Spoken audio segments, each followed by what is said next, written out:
আমাৰ ছ'চাইটিৰ পৰা দুজনমান মানুহ আহিছে, মই আহিছিলোঁ। তেওঁলোকে নিজৰ কান্ধত লৈ অহা গামোচাখনেৰে জুবিনৰ ফটোবোৰ ধূলি মুচিব লগা হৈছিল। আমি সকলোৱে নিজৰ কাপোৰেৰে ধূলি মুচি থৈ গৈছোঁ। জুবিন ক্ষেত্ৰ সদায় পৰিষ্কাৰ পৰিচ্ছন্ন হৈ থকাটো প্ৰয়োজনীয়। আৰু জুবিন ইয়াত অন্তিম শয়ন স্থান, কিন্তু হ'লেও এতিয়া জুবিন ক্ষেত্ৰ এখন উপাসনাৰ স্থলী। আমি মন্দিৰ মছজিদটো এনেকৈ লেতেৰাকৈ কদৰ্য পৰিৱেশত নাৰাখোঁ কেতিয়াও।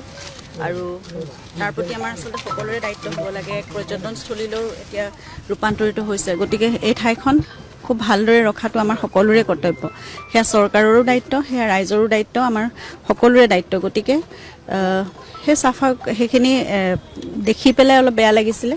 এতিয়া চাফ চিকুণ কৰাৰ কথা আমি নিজে ভাবিলোঁ।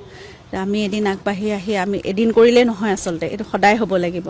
আৰু আজি কৰি কাইলৈ কৰিব কেনেবাকৈ যদি নোৱাৰেও, তেতিয়াহ'লে অন্ততঃ দুদিনৰ মূৰে মূৰে সকলোখিনি চাফা হৈ থাকিব লাগিব। ইয়াত পৰ্যাপ্ত পানীৰ ব্যৱস্থাটো হ'ব লাগে, যিটো টয়লেটৰ ব্যৱস্থা হ'ব লাগে, বাকীখিনি সকলোখিনি চাফ চিকুণ হৈ থাকিব লাগে। তেল পৰি এতিয়া একেবাৰে কাৰ্পেটবোৰ অতি লেতেৰা হৈ গৈছে। সেইদিনাখন আমাৰ ছ'চাইটিৰ পৰা দুজনমান মানুহ আহিছে, মই আহিছিলোঁ। তেওঁলোকে নিজৰ কান্ধত লৈ অহা গামোচাখনেৰে জুবিনৰ ফটোবোৰ ধূলি মুচিব লগা হৈছিল। আমি সকলোৱে নিজৰ কাপোৰেৰে ধূলি মুচি থৈ গৈছোঁ।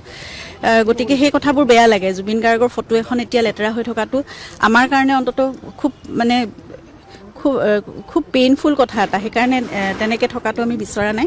জুবিন ক্ষেত্ৰ সংশ্লিষ্ট কৰ্তৃপক্ষই যদি কৰিব নোৱাৰে, তেতিয়াহ'লে আমি ভাবোঁ আমি নিজে বা ৰাইজে মিলি হ'লেও সেইখিনি ভালকৈ ৰাখিব।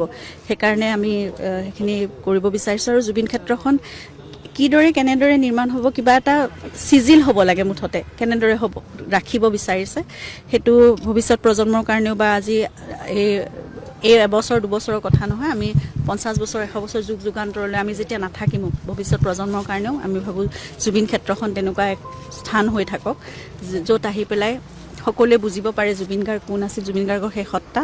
ইয়াতে বহুত কিবা কিবি কৰিব নোৱাৰিলেও যিমানখিনি মাটি আছে, যিমানখিনি আমাৰ সমল আছে, তাৰ ভিতৰতে নিশ্চয় খুব চিজিলকৈ ধুনীয়াকৈ জুবিন ক্ষেত্ৰখন নিৰ্মাণ কৰি মানে এটা ধুনীয়া এখন ঠাই বনাই পেলাব পাৰি। গতিকে সেইখিনি হোৱাটো আমি বিচাৰিছোঁ। মুখ্যমন্ত্ৰীৰ বক্তব্যৰ পাছতে ইতিমধ্যে তৎপৰ হৈছে প্ৰশাসনেও, আজি আৰম্ভ কৰিছে বাউণ্ডেৰী ৱালৰ জোখমাখ লৈ থকা হৈছে। মানে সেইখিনিতো আপোনালোকে সকলোৱে দেখিছে। আজি হোৱাটো সেইটো প্ৰশ্ন মোলৈ আহিবই নালাগে। আপোনালোকে নিজে সকলোৱে বুজি পায় যে এদিন হ'ব লাগে নে এইটো সদায় হ'ব লাগে। আজি 5 মাহ হৈ গ'ল, এনেকৈ থাকিব লাগে নে এইটো সদায় আচলতে ইমান দিনে থাকিবই লাগিছিল।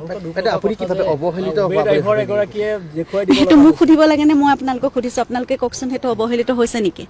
মই আপোনালোকক সুধিছোঁ, মিডিয়াক সুধিছোঁ, ৰাইজক সুধিছোঁ, মই সকলোকে মোৰ ফালৰ পৰা মই সুধিছোঁ। আপোনালোকে কি ভাবে, অৱহেলিত হৈছে নেকি? নিশ্চয় যদি হৈছে বুলি ভাবে, তেতিয়াহ'লে আমাৰ সকলোৰে কৰ্তব্য সেইটো অকল পৰিয়ালক আপোনালোকে প্ৰশ্ন সুধিব বা পৰিয়ালে কিবা এটা কথা ক'ব, সেইটো নাভাবিব। আৰু পৰিয়ালেই কৰিব লাগিব বুলি প্ৰতিটো প্ৰশ্নৰ কথা নাই। আমি নিজে ক'লেহে যে কিবা এটা হ'ব, কাৰণ আমি কোৰ্টতো লাগি আছোঁ, আমি গোটেইবোৰ কাম আমি দুজনী অকল ভণ্টি আৰু ময়ে কৰি আছোঁ। গতিকে সমগ্ৰ ৰাইজৰ আছিল জুবিন, সকলো পৰিয়ালৰ আছিল জুবিন, চৰকাৰৰো আছিল জুবিন। গতিকে সকলোৱে, মই ভাবোঁ সকলোৰে দায়িত্ব সেয়া।